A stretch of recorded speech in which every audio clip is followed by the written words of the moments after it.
Good evening and welcome to our first Minnesota Thunder Leadership Series.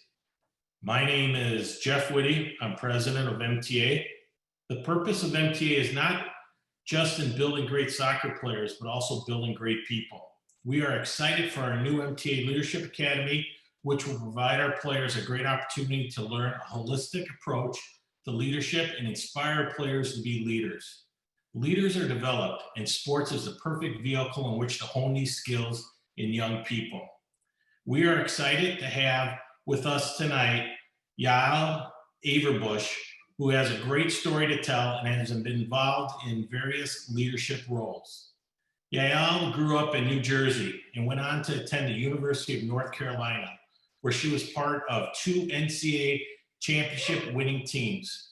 Her jersey, number 17, was retired at the end of her collegiate career. She went on to play professional for 10 years, all around the U.S. and world. Yael has also represented the United States at all levels of the youth and senior national teams, including 26 caps for the U.S. women's national team. As an active pro player, Yael founded the National Women's Soccer League Players Association, as well as Techne Futbol. Please welcome Yael. Hello, everybody. Hey, it's great to have you. We appreciate you being here and being our first speaker at our MTA Leadership Series. Oh, it's my pleasure. And I've already seen that you guys are crushing it on the Techne Futbol app. So I've enjoyed getting to know the club and really excited to talk to you guys tonight, but also continue to stay in touch through Techne Futbol. Great. I just want to get a housekeeping piece taken care of really quick. There will be some time to ask Yael some questions at the end. If you please use your Q&A button located at the bottom of your screen, that will be able to ask the question. With that, let's get started. Yael, what age did you start playing soccer? Yeah, so I started just like maybe some of you guys, a lot of you might have had an even earlier start than me. I started playing when I was about 7, just because my best friend in school played and didn't know anything about the sport. My parents never played, so I really just thought it looked fun and was like, let me try this. So you start at a young age, you kind of talk about your journey as a youth soccer player. Yeah, so I'm a very, and I'll get into this a little bit more, but I'm a very serious person. So whatever I do, I don't like to do things halfway. So very quickly, I thought soccer was fun. And I decided really early on that I wanted to be a professional soccer player. I did not know what that meant. I'll be honest. I had no idea what it would take to get there. I just knew that I liked playing. And some of the boys in my class said they wanted to be professional baseball players or basketball players. So I thought, oh, I play soccer. I'm going to be a professional soccer player. But I had some really wonderful coaches and mentors early on who taught me some of the necessary, not even skills, but the necessary mindset to becoming a pro. So from a really early age, I had wonderful coaches who showed me, okay, well, you want to be a pro, do you know how to juggle?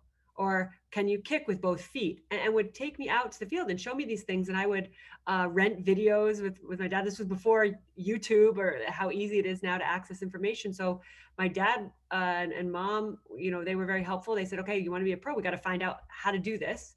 So I found out all these skills I could practice on my own. I early on was the only girl in an all boys team. And I kind of understood that, 1, I had to be practicing on my own and learning these skills. 2 is that sometimes I was going to have to go outside my comfort zone. That was a huge thing from a very young age. I realized, okay, if I want to be good, I might have to do something that's a little bit outside the box. So I was the only girl in an all boys team.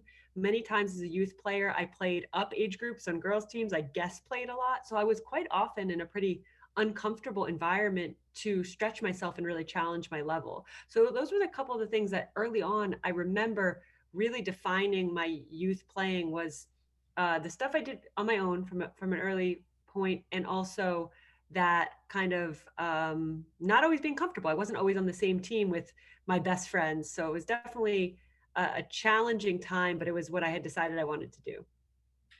Can I ask you, which club did you play for? Yeah, so I actually played for a number of different teams growing up. You guys are really lucky to have such an elite club. But really at the time in New Jersey, I would have to have driven really far to play for PDA, which was the out of the major club. So I played for a look. I'm from Montclair, New Jersey. I played for the Montclair Mavericks, which was the boys team I played for. And then I eventually in high school joined a club called World Class Soccer Club, which now has expanded. But at the time, it was just one U18 girls team and one U18 boys team. So it was very bare bones, but I didn't want to make a long drive. So those were the clubs I played for. Excellent. So you kind of talked about it a little bit, but what were some of the traits or strengths that made you a successful player throughout all the different levels, from youth to high school to college? Yeah, I think a huge thing for me over the years, and this is reflected in what Techne Futbol is, was the time I spent on my own with the ball. From a very early point, as I said, that was my understanding, was that if you want to be better at something, and if you care about something and you want to make it kind of your life's work, you have to put in that time doing something more or something different than everyone else playing the game. So always, any day my team didn't have practice, I went out to the schoolyard with my ball. I was working on things, whether it was dribbling moves, striking the ball against a wall, practicing my juggling, keeping track of my records. And I think that mindset is something that even to this day, I still take very seriously, is that whatever I do, I want to do that extra work on my own that's going to set me apart when I come back to the group. So there was that. And I think too, for me, it was my determination, and this is where I think a lot of young players and you guys listening out there maybe sometimes don't realize, is that every player, the top players you watch on TV who you dream of being like, they all go through the same things that you guys go through. A coach will tell them they're not good enough. They'll be cut from a team. They sit on the bench. They get an injury. They have good days and bad days and high confidence, low confidence. And that's normal. That's part of the soccer journey. It's not that the good players are exempt from that and everyone else deals with it. And so for me, a really important part of my mindset was always the determination to keep going. I had coaches over the years tell me, oh, you're not athletic enough to play at the highest level, or coaches who didn't believe in me, or whatever it was. I had disappointments and setbacks, but I always decided I was going to keep going and keep getting better. And that was probably the most important part of my mindset, was the thought that, you know what, I'm always going to find a way to keep getting better. And that really allowed me to continue. And I continued that not just as youth player, but as a pro my entire time playing. Excellent. So did you play any other sports in middle or high school? No, so you know what? There's no right way to do this. Like, I know a lot of pro players who did play many sports. I personally, like I mentioned, I'm very single-minded. So once I latched on to soccer, that was all I wanted to do. No one could convince me to play another sport. And I will share with you guys, I'm very tall. I'm about 5'10", 5'11". So I always expected to be good at basketball or good at other things. And I'm so bad. It's very embarrassing. And it's something I wish, I was very focused on soccer. I spent all my time on that. But I do wish I was a little more well-rounded and I had done some other things over the years, because I'm very, very, whatever the opposite of well-rounded is. So you then go off to college and you go play at college soccer at UNC. Can you talk to the players about what college experience was like? Yeah, so for those of you who are unfamiliar with University of North Carolina women's soccer, it's a very historied program. It's a very famous soccer program because of a culture that really incentivizes competitiveness. So when I was deciding where I wanted to go to college, for me, it was all about, I really had the mindset already of a pro player. It was all about, where am I going to be able to improve as a soccer player the most? And I didn't care as much if I was going to be a starter from day one. I did what they tell you not to do. I only looked at the soccer program. I didn't even really look at the school, which I ended up loving. So I got lucky there, but don't do that. Don't do what I did. If you're looking to play college soccer, look at the full picture. But really what UNC women's soccer is known for is that every single thing you do in training is ranked. So every time you shoot the ball, did you score? Was it on frame, off frame? Did the goalkeeper save it? What happened? Every sprint you do, who did you beat and who beat you? Every small-sided game, did you win, lose, and tie? And then you're ranked literally every single week. You're ranked in every aspect of the game. So for me, as a really competitive person, I was all in. I love this, but also it's a very stressful environment, to the point where training was significantly harder and more stressful and more pressure than even what I faced in games. And that's the whole idea behind the program, is if you push yourself so hard and compete against each other all out in training every day, when you get to the game, it's kind of like that's the enjoyable, easy part. So I really learned a lot at UNC about how to compete and how to do it in a really respectful, honest way, but how to try to literally crush people if you could, and to dominate. And that to dominate somebody is the way you show them the most respect, because you don't ease up, you're trying all out against them. So I would say that. And also for me in college, that was the first time I was around people who I felt like were like me. So growing up, as I mentioned, I played on a lot of different teams. I actually didn't play high school soccer, so I quite often didn't really have a friend group who I was doing things with. And in college, I finally met a group of people who were going to be my teammates, who had a lot in common with me, who shared the same goals, the same passion for getting better, and that same competitiveness. So it was a really wonderful time for me, because I met some of the best friends, lifetime friends, through playing on that team. Plus, you won 2 national championships and had your jersey number 17 retired, which I think is very cool. How many jerseys, if you know off the top of your head, has UNC retired? Yeah, well, it's funny, actually, when I think of my college experience, those things don't even come to mind first, which shows how cool the experience was as a whole. I think UNC has had a lot of really famous players. So they've had a number of jerseys retired. And actually, fun fact, they don't actually retire the jersey now. They retired enough that they had to bring them back to circulation. So now the jerseys are back in circulation, but the retired players have their initials embroidered in the sleeve. So technically somebody still wears the number 17 jersey, but I have my initials on the sleeve. So there have been, I think now a handful, enough that they had to unretire them, kind of. Okay. At MTA, our athletes are striving to get to that next level and play college soccer. How important is it to find the right home to continue your journey in your soccer life? Yeah, this is everything. And I think that often people think of it in the wrong way, by thinking that it means everything to get a scholarship or to be recruited or to go to a Division I school or go to these couple schools players have in their mind. And really what I would stress is that it's a life experience you're choosing. So to think of it, what I did not do, and I would say I got lucky, because I loved the school I went to, I loved the people I was with, but I didn't explore any of that in my decision-making process. So I think as a soccer player, it's so important that you look at, where are you going to live your life for those 4 years? Do you want to go to a big school or a small school? Do you know what you want to study? What's the team culture like? Like when you go sit in the locker room, are people laughing and having fun, or does it feel good to you? And these are things that are a little more tricky than just looking at a ranking or looking at who sends you an email or whatever it is, or gives you a phone call. So I would say my advice to you guys, if you're looking to continue your soccer playing, there's 2 pieces of advice. One is to be proactive about the process. Don't just sit back and say, okay, whoever contacts me, that's where I'll go. You are deciding where you want to spend 4 years of your life. And it's really important that you can reach out to coaches and say, hey, come watch me. Here's when my team plays. Here's my jersey number. It doesn't have to be a one-way street. And also, I would say that a lot of emphasis is put on being recruited or scholarships, like I said, but I know players who got full scholarships to top schools who quit after their freshman year. And I know players who came as a walk-on, meaning they just went to the school and were not recruited. They came and trained with the team and ended up being starters or even captains of their team. So I think it's not so much how you get there and what it looks like, but the actual experience you have and how much you're willing to work and be part of a team for those 4 years. So I think don't put too much emphasis on how it looks or what the title is or any of that stuff. I think that matters so much less than what you actually do when you get there. That's great advice. Thank you.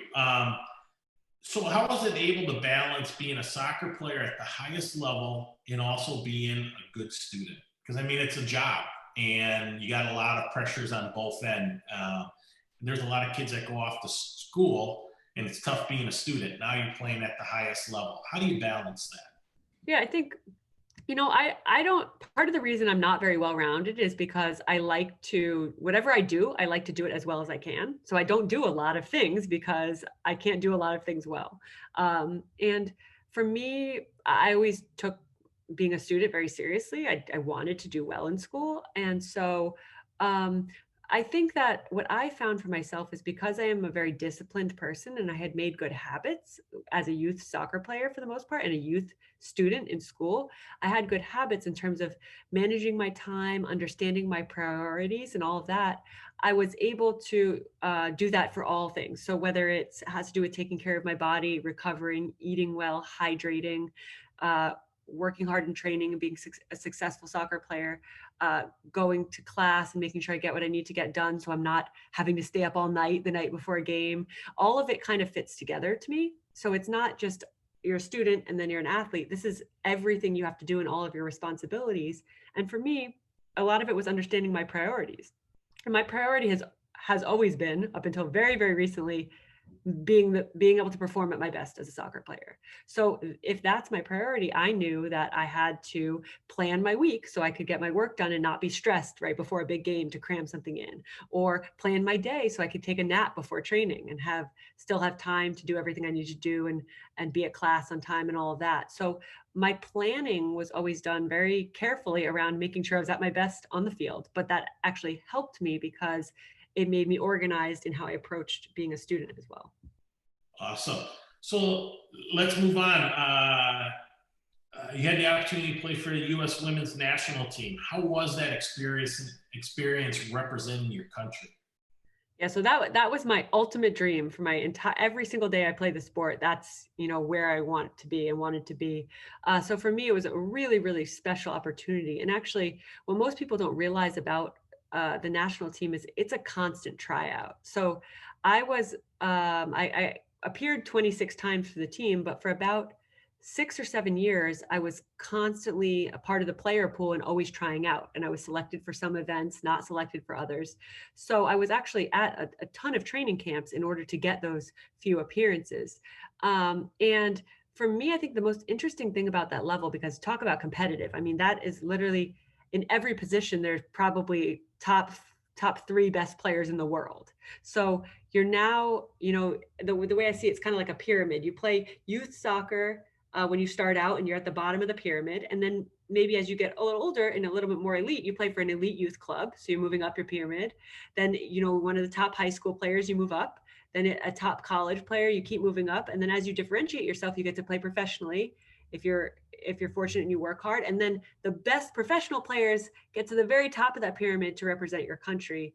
And the very best of that get to start to represent your country, which I only did a couple times. But so when you get to the top of that pyramid, what's interesting is that everybody is the best at what they do well. So what actually was interesting for me is as a player all along, I tried to be a very well-rounded player. And you guys probably, you think about this, you think about your strengths and your weaknesses as a player, and you try to make your weaknesses better and you keep making your strengths good. But when you get to that level, your strengths have to be the best in the world.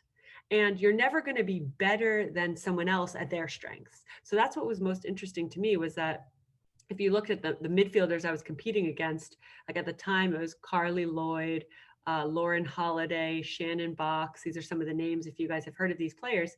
I was never going to be better at scoring goals than Carly Lloyd. I was never going to be better at tackling than Shannon Box or better at turning in the midfield than Lauren Holiday. So I had to figure out what I did best, which for me was my distribution, switching the point of the attack, like my long balls, combination play, things like that. And I had to be the absolute best at that thing. So I think it's a really interesting mindset because there's a lot of pressure and it's very, very competitive, but you're not competing to be the best at everything. You're competing to show that your value and your strengths as a player are valuable to the team and that those are the best. So I kind of had to shift my mindset a little bit there. And to be really honest with you guys, I don't share this with many people, but I never quite broke into the team or was able to impact at that level like I would have hoped. So I feel still a little bit, when I talk about it now, a little bit of disappointment in how much I was able to truly achieve what I wanted to at that level. Okay. Any interesting stories or moments from a game? Yeah. So I mean, for me, every moment I got to play in a game at that level was was really, really special. And I actually think that it almost was too special for me because I would make myself a little bit too nervous. And this is just me being totally honest with you guys. But I will share a story from the first game I played in, my first cap, first appearance. Um, I was literally so nervous that I barely could feel my legs when I ran on the field. So I think it went by in a blur, but for me, it was against England, and it was at a tournament. We were in China at a tournament, so I played against England in that first game. But I remember that moment was so big for me that I don't know if you guys have ever felt this, but I felt so nervous. I almost was like numb. I think my adrenaline was just going crazy. But that's one of the cool parts about this sport, I think. And you guys, if you feel nervous before you play, I always felt that being nervous before I played, like if I would, we were doing the national anthem and I could feel my heart beating really fast. It for me was always a really big privilege to be able to do something that I cared that much about that would make me that nervous. So I remember literally being so nervous. I don't remember what I did in the game. It probably wasn't very good, but it was my first time. I subbed in and I could probably barely run. Okay. Are you good with, I got a good question that'll probably fit in right here. Taking a question from one of our members. Uh, Josie asked, how did you continue to stay motivated when you endured tough times throughout your career? Yeah, that's a great question. And I think that is the key. If you're going to have a long career in the game and continue to progress to higher and higher levels, you have to, like I said, keep going in the face of obstacles that come up. And for me, my focus was always on getting better. So that I think allowed me to, one, never feel satisfied if it was a good thing that happened. So if I made a team, if I got my first appearance with the national team, I never felt like, okay, I've made it. Great. Let me just relax. I always wanted to get better. And then vice versa, when I had a disappointment, if I sat on the bench or if I, was told by a coach, I prefer another midfielder or whatever it was, I always then would go back and say, okay, well, how can I get better and prove that person wrong? Or how can I continue to progress? Maybe I need to find another team or a coach who believes in me or can help me do this, or I need to watch video and see what I could have done. So for me, my mindset would always go back to how can I get better?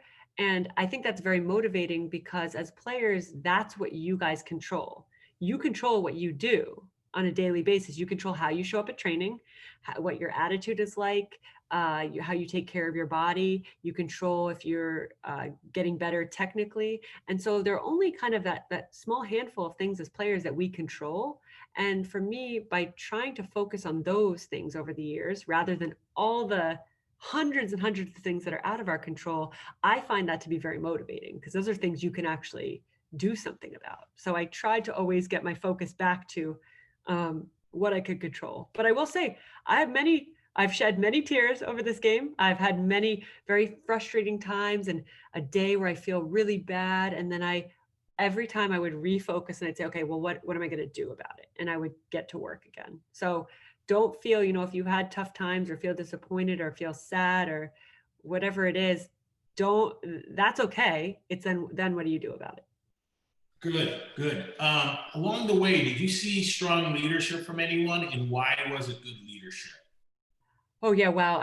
I have played with and met through this game in terms of coaches and players, some phenomenal leaders, like people who really inspired me, not just to work hard or try hard, but to actually change the way I did things or to try to be a better person or better player than I was at the time or than I am today. And I think the really interesting thing about leadership is that it can look very different and it can take a lot of forms. And one of the most interesting things actually was in a leadership academy in college.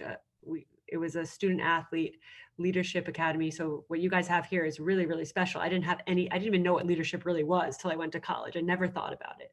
But one interesting thing I learned in the leadership academy was that uh, being a strong leader doesn't always have to be positive. Like there are a lot of strong leaders who are bad influences. Like think about the class clown or like the person at training who's slacking off. And like those are often really strong leaders.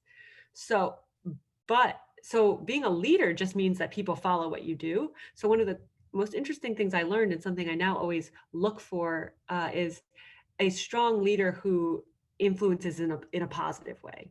And I think there are all different types of leaders, meaning just that people follow what they do and they want to be around them and want to be like them. So trying always to identify in the teams I play for and the coaches I play for positive leadership. And for me, a big part of learning about leadership was deciding who I wanted to follow, meaning to give my attention and to follow somebody who I thought was a positive force rather than the other way, which is easy to do as well. Um, do you believe people can develop into good leaders? Oh, absolutely. I was very, very shy all through, even up through college, a little bit less in college, but I was a very, very shy as a youth player. Like talking to a group now like this, that would have been so out of my comfort zone. I barely talked. I was really, really timid, actually. And I think that I always thought of leadership as the person who was loud, who was, yelling, directing people on the field, pumping everyone up. And what allowed me to develop into a good leader, and this might apply to some of you guys might be naturally more outgoing, and that's great, but leadership doesn't have to look like that. And when I realized that, and I realized that you could lead by example, or you could lead behind the scenes by looking out for people and talking to the coach about something going on, or talking to your teammates, picking someone up if they were down, whatever it was like that. When I realized that that was leadership too, it allowed me to develop into a leader and to be comfortable in leadership roles. So I think that it is very possible to develop into a leader, but you have to know what your strengths are and understand all the different ways that you can lead and select ways that are natural to you. So like for me, I would never have developed into the leader that was yelling at people and being loud. That just was so uncomfortable for me. But when I realized that being a leader could be the first one to go pick up the cones at the end of training to clean up the stuff, or to offer to carry the water bottles, that's leadership too. Those are things that I could for sure do. I didn't have to talk or do anything. I could lead through my actions. Those are great tips. Why did you start Techne? Yeah, so interesting story. I was playing in Sweden at the time that this kind of really first originated, and I was really lonely. It's hard to play overseas, and there was no, back then, this makes me feel a little old, but there was no FaceTime, there was no Zoom. It was hard to communicate with people. So a lot of times I was on my own, living in this other country, and I would go out with my ball and do what I did all throughout the years, and I'd kick around. I'd kick against the wall. I'd practice juggling tricks, and that's what made me feel comfortable. And I would quite often I'd listen to my music while I did it. And I a couple times I thought, oh, let me prop up my camera and just get a little video of this, and I put it on YouTube, and I would call them backyard skill challenges.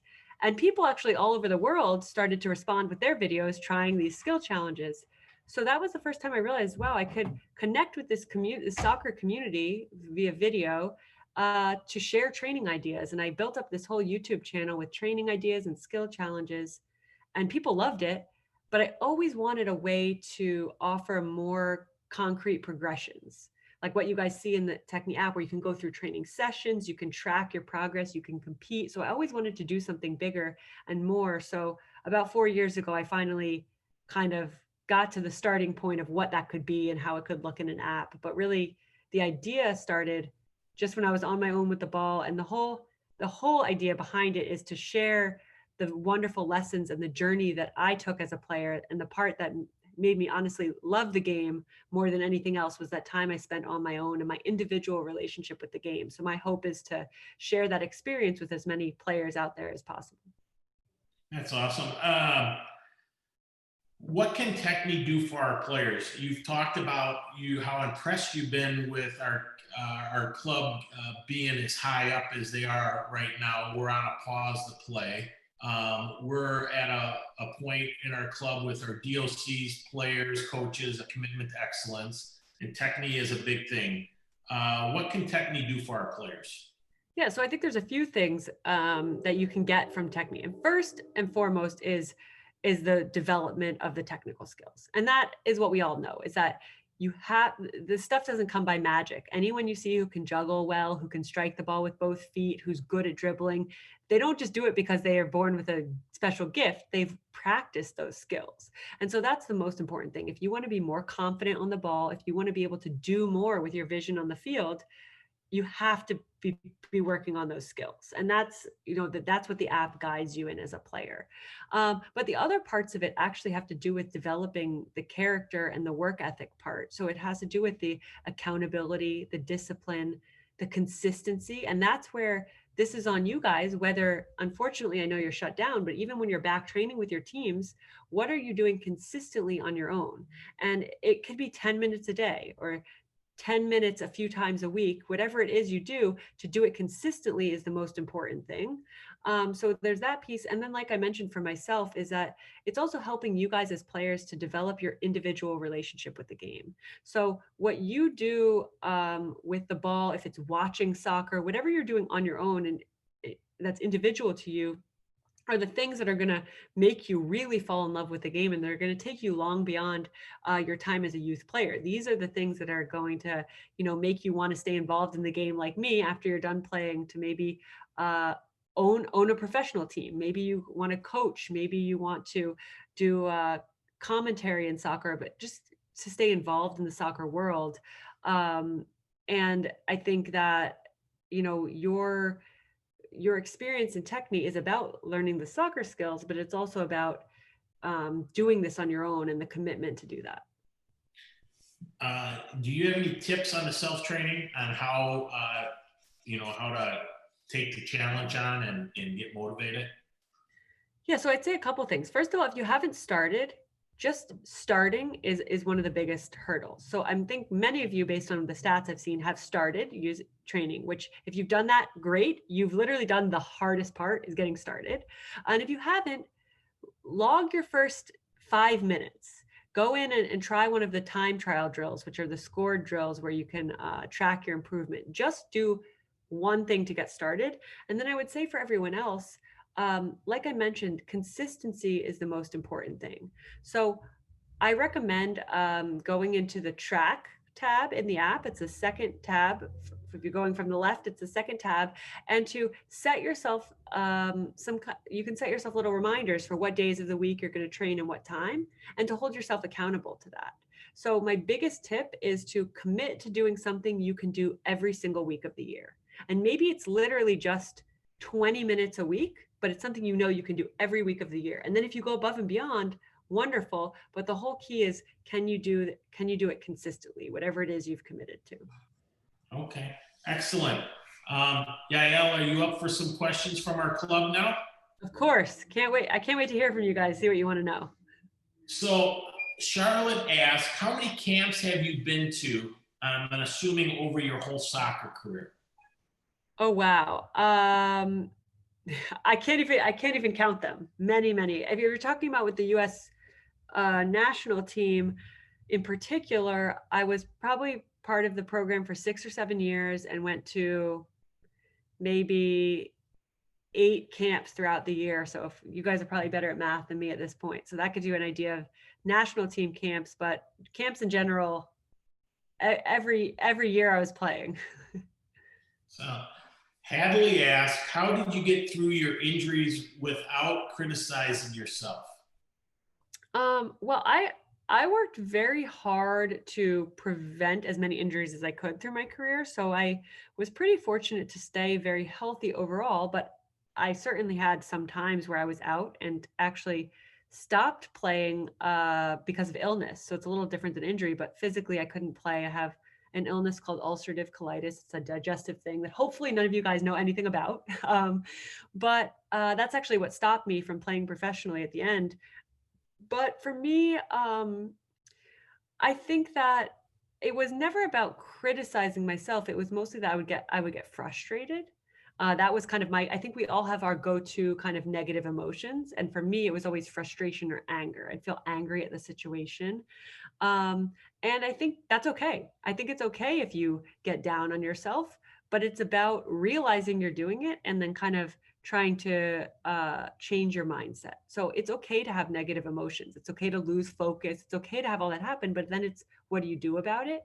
And I know that when I was angry at myself, or if I felt down on myself, the thing I would always ask myself, and I think this is a good rule of thumb for you guys to remember, is how would you speak or how would you handle a teammate who was in that situation. So if a teammate was injured, what would you say to them? Well, you should never say anything worse to yourself than you would say to a teammate. Or for me, if I was frustrated with myself, I would never say to a teammate, like, what the F is wrong with you? Like yell at them like that. But why would I say that to myself?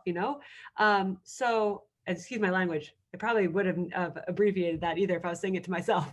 But to think to yourself, if I was someone else, how would I treat myself? Would I be forgiving, or would I be kinder about this? And to never be less kind to yourself than you would to a teammate. Great. Jason asked, who did you look up to when you were a younger player? Yeah, so I had a number of role models. I think a lot of female players might answer this the same way, for my generation at least. In 1999, the women's national team who won the World Cup, the Women's World Cup was in the US. I actually got to go watch them in person. So I saw these players doing what I wanted to do. So a lot of those players were my role models. If you think of the names, Mia Hamm, Brandy Chastain, Michelle Akers, those were my role models. But I love watching the men's game too. And I love watching top soccer players. So for me, looking at, you guys might not even know these as players anymore, because a lot of them are finished or now coaching, but Zinedine Zidane, who now is coaching Real Madrid, I would watch him. I would watch highlights of him all the time. Looking at players like Iniesta and Xavi from Barcelona, again, might be a little bit they're not the newer crop that you guys might be watching now, but I love to watch the game and pick players who I admire and try to mimic the things that they would do.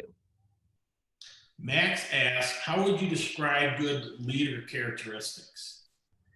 I think that the best leaders, one, inspire their teammates, but doesn't have to be through yelling or something loud. It can be inspiring because somebody says to you quietly after a game, you know what, like, I know that was a rough game for you. I think I believe in you, or I really enjoy playing with you, something like that. I think so, inspiring your teammates, but also leading through serving others, or through being a helper, is a really important thing. And that was the biggest thing I think I learned in college. Like I mentioned, that, leadership could look like picking up the cones or helping someone out is being a leader. And that for me is probably the biggest quality, is that looking for ways to help. It's not telling everyone else what to do. It's looking at, like, what can I do to make everyone better? Sure. Jesse asked, what advice would you give to a committed athlete trying to prepare to go off to college for the fall 2021 season? And obviously with the age of COVID-19,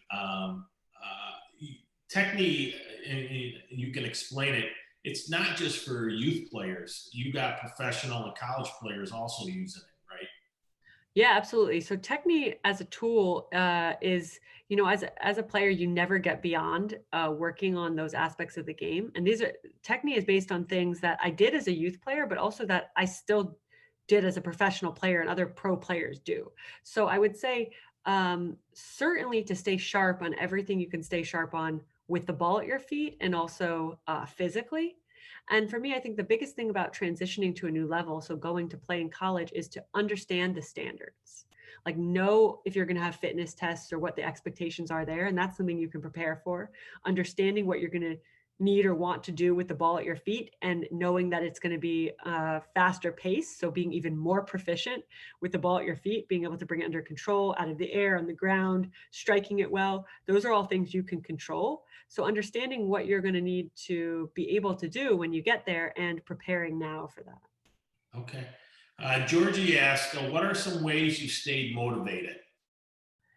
Well, I try to always find things that I enjoy doing. Like, there's always the things you have to do that nobody loves, like doing hard fitness or going out in bad weather and playing like that. That's part of the game. But for the most part, I really enjoyed the training I did. Like, I liked the things I was doing. So if you can pick things that you like doing, or people you like doing it with, I would always train with my sister. And it was fun. I would listen to music when I trained. I would try to make it fun. So I think we should always remember that this is a game and it's supposed to be fun. So yes, you want to get better and there are hard times and all that, but like, do the things you enjoy, and make the things that you don't enjoy that much more enjoyable. Sure. Eric asked, how did you balance strength and ball control training? So another thing I'll admit to you guys, honestly, over the years, I wish I had spent more time on other aspects of the game. I really enjoyed the technical side because it was a strength of mine and I liked to do it. And I didn't get as strong as I probably could have. I didn't work on the physical side maybe as much as I now looking back wish I would have. So I think there's always a balance that you would do your best to find as a player, and you might not always do it perfectly. Many players, I think, go the other way. They work a lot on the physical side and kind of ignore the ball skill side. So part of it has to do with knowing yourself and your strengths. And for me, my strength wasn't the physical side, it was the technical side. So I liked to do it more. So I did it more. But maybe it would have been helpful to spend a little more time on something that wasn't my strength, which is the, for lack of a better word, it was the strength part of it, the lifting weights or working on the physical side. So I think, every player will have a different answer to that and what that balance looks like for you.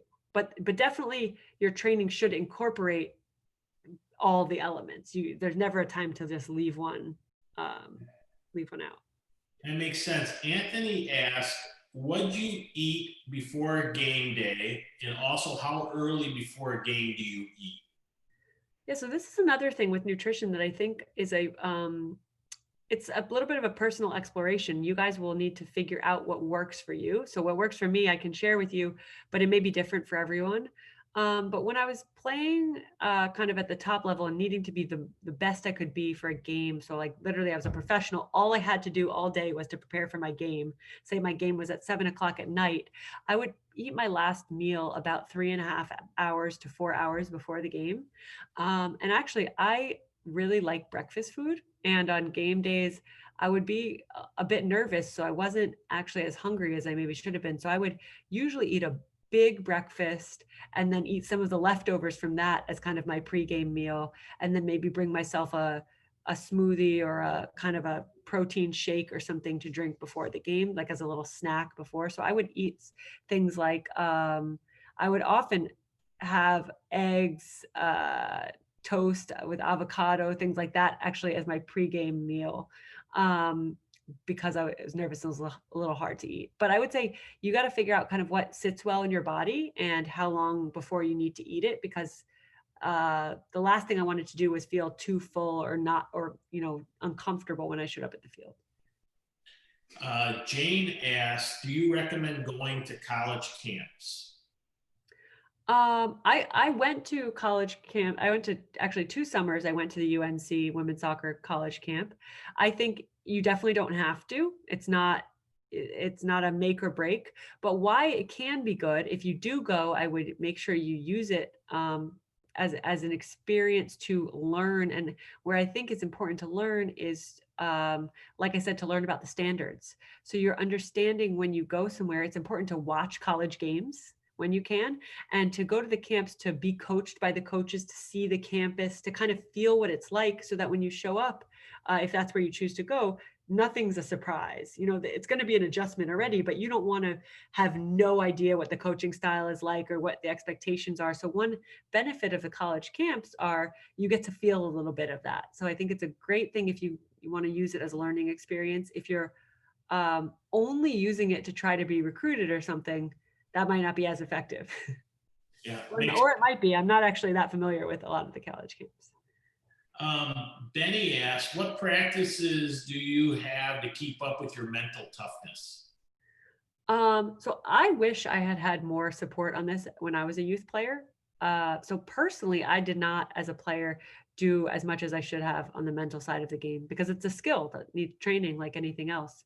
And in the Techne app, actually, I don't know if any of you guys have tried them yet, we have mental training, and it's actually from a sports psychologist and expert. And we have some of it is actually pro players talking about their mentality and what they think about to prepare to perform at their best. So that's one avenue. I personally, as a player, never had the opportunity to use any of this. I wish I did, but that's a good place to start if you guys are looking to train the mental side of the game. I like this question. It is from Evelyn. What would you change if you could go back in time? Ooh, Evelyn, getting serious here. Um, I think that I would, like I mentioned, I would spend a little bit more time on some of my weaknesses in the game that I never fully gave my attention to until like pretty late in my career. Another thing I would have done is like I told you guys, I spent a lot of time outside my comfort zone as a youth player. Like I was playing on all different teams with players quite often who are a lot better than me, which helped me get better. But I would have actually uh, shifted that balance a little to spend a little more time on teams where I was more of the go-to player, or I felt a little more comfortable and free to try things, and it was okay to make mistakes a little bit more. So I would have actually been a little more comfortable as opposed to always outside my comfort zone. Uh, Disha asked, you played the game at a really high level for a long time. How did you keep your head clear when you were in a high pressure situation? This is the one of the toughest things, and I didn't always do a great job at it. I felt a lot of stress. I would be very nervous before games. Um, a big thing for me, I think, is twofold. One is remembering why I play and remembering the joy, the fun part of it, and always trying to go back to that, enjoying it as much as possible. And there are always times that are not that enjoyable. Um, and the other part, I think, was always making sure I was well prepared. That was a big thing for me, is that the best I could do in the pressure situations, or if I felt nervous, was to think about the preparation that I had put in to be ready for that moment. So for me, it was my preparation was huge for me physically to be ready to perform, but also really mentally to cope with the pressure. And it's very, very difficult. It's probably the hardest part of being a pro player. Certainly the hardest part of competing for a spot on the U.S. national team. It's not what you can do physically. It's the mental side. Um, Lisa asks, do you have any advice on how to get the most out of your college soccer experience? Um, I think you know, it's about probably seeing it not just as a one part experience. So, like I told you guys, I went to college with the intention of I just want to become the best soccer player I can be, and I was very focused on this one thing. But way to get the most out of it as a whole, I think, is to see it as all different aspects of personal development. So you want to make sure you leave with a wonderful education. You want to make sure you develop deep and meaningful friendships and relationships. You want to make sure you develop as a leader and develop your character first and foremost. And you want to develop as an athlete and a soccer player and get better and have a important role on the team. So I think that and there are probably many other things too that I didn't mention, but I think being open-minded to all of the ways that you want to develop as a person um, is really, really important. And that's what happened to me by default when I was there, but I didn't go in with that mindset. So I think it's even more helpful if you can go in with that intention.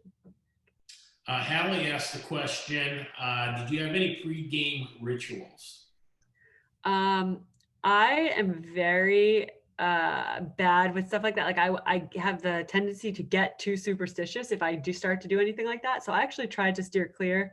For me, I'm not the kind of person who gets really hyped up or listens to loud music or anything. So I would always try to relax and kind of distract myself, talk to a teammate, laugh about something, listen to some relaxing music. I would actually nap a lot the day before the game. I would take a lot of naps and kind of try to stay calmer as opposed to getting amped up. That's good. Sophia asked, what team from a different country has been your favorite to play against?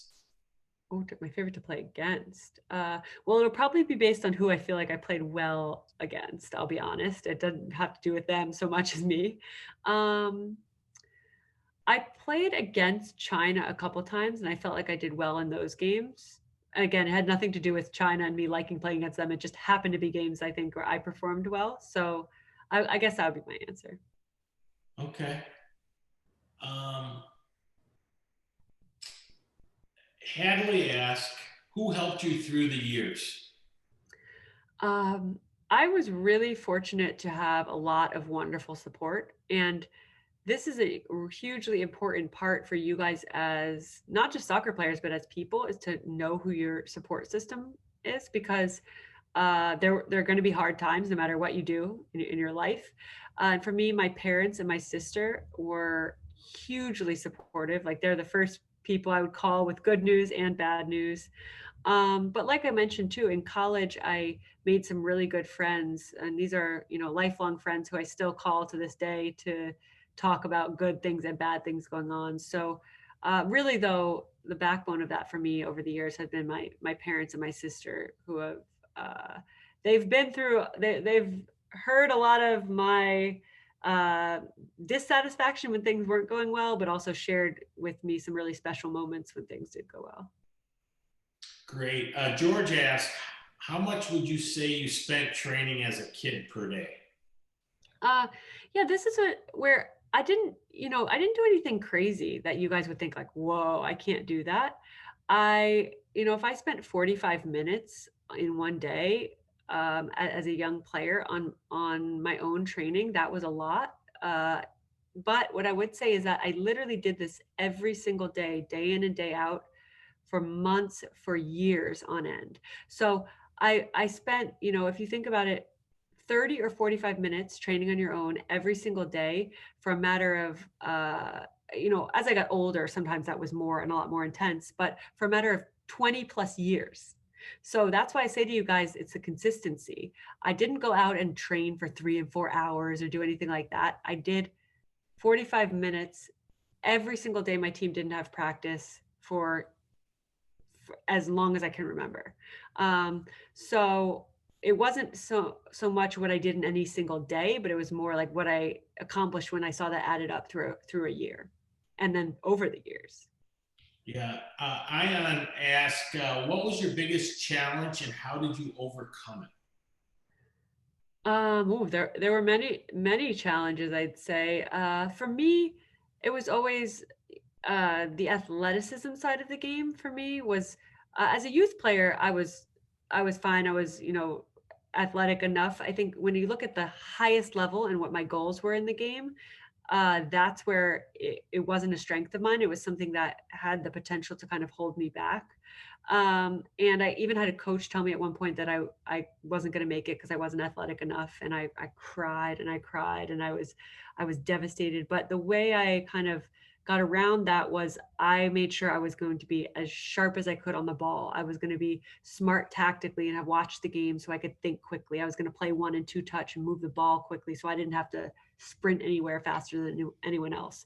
So I found ways of making other strengths really strong. But like I told you guys, I wish I had spent a little more time actually improving the areas that were a little bit weaker for me. You have time for 2 to 3 more questions. Sure. Eli asked, who was your favorite player to play with on a national team?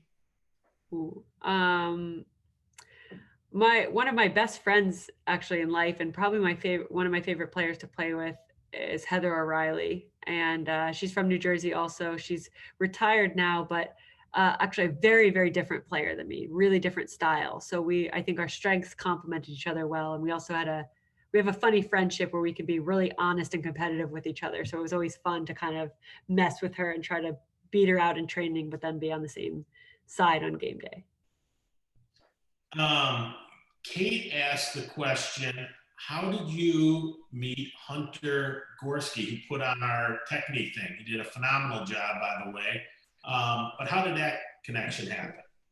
Yeah, so you guys will realize more and more over the years, the soccer world is pretty small. So actually, Hunter played college soccer at Stanford University, and my sister played college soccer there. So they actually knew each other. And then we have some mutual friends. He actually grew up playing in New Jersey as well. I don't know if he told you guys that, but so we have a mutual friend who was doing a soccer event where I was speaking on a panel, and Hunter was actually at that event. So I met him there. And then as we were looking to get some more help with running things with Techne, I thought of him because I thought, oh, he went to Stanford. He's a really smart guy. He's playing professionally, so he's really involved in the game still. And happened to just reach out and see if he was interested. And he was very excited about the opportunity. So it's been great working with him, but kind of as just a bunch of small connections. That's awesome. This has been really great, Yael. I'm having you. I do have to ask you this one question. Uh, After this, I know our MTA Nation is going to be watching the Minnesota United playoff game. So, what is your prediction for tonight's game, Minnesota United versus the Seattle Sounders? Okay, what do I get if I get it right? I think there could be some MTA swag on the line here. Oh, wow, wow. Okay, let's see. I'm gonna say that Minnesota United wins 2-1. I love it. I love the results. So, thank you very much. Is there anything you want to say before we end the presentation tonight? No, I just say, I'm looking forward to following you guys all. I will see your names on the Techne leaderboards. So keep up the great work that you've started. But most importantly, I think for all of you guys as young players, the most important thing you guys can do is to take ownership over everything that happens to you in this sport, but also in your lives, is to realize that you're in control of making yourself better, of setting goals, of being a good person with good character, of creating discipline and habits for yourself. So you guys have a wonderful club who set up great opportunities for you. I'm hoping you have wonderful support at home and great support systems. But at the end of the day, it's up to you and what you do and the person who you want to be that will determine your experience in this sport and beyond. So, whether you're very young and listening to this and kind of newer, or about to head off to college and start your next part of the journey, think about the ownership that you can take over this and the part that you want to play to make the sport whatever it's going to be in your life. So that's the most valuable thing and the most valuable investment you can make in yourself. Well, Yael, I appreciate your time. We are very fortunate to have a great role model like you as our first MTA Leadership Academy Series speaker. So thank you from the MTA Nation, and good luck with everything, Techne and everything. We look forward to working with it. Thanks so much. My pleasure. Take care, guys. Best of luck to you. Yep. Good night. Good night.